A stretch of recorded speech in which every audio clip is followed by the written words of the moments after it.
Nevermind is a psychological horror game that leverages biofeedback technology to detect fear and stress and anxiety in the players that are going throughout the game.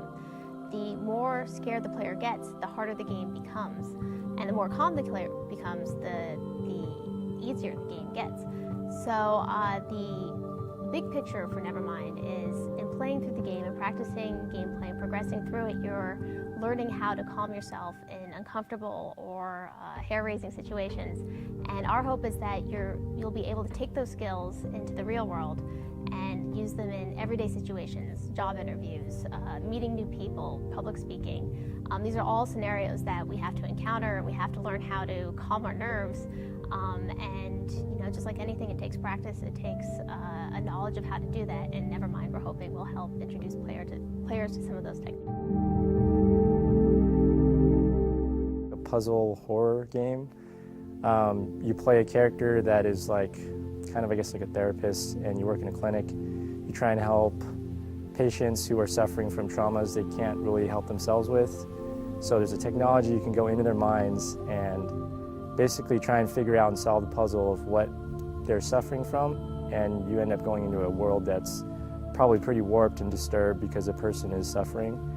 And you basically go in and you try and solve the puzzle and figure out what's going wrong, and in the process encountering a lot of freaky stuff.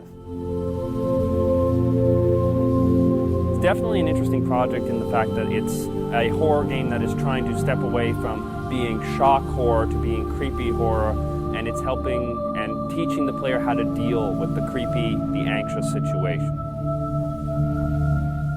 Plays with this by taking the horror elements, taking the creepy, and putting it in an environment where it isn't the violence that's making things scary. It isn't the fact that you've got hordes of zombies that are ready to claw your eyes out. It's just the overall ambience and the creepy sensation.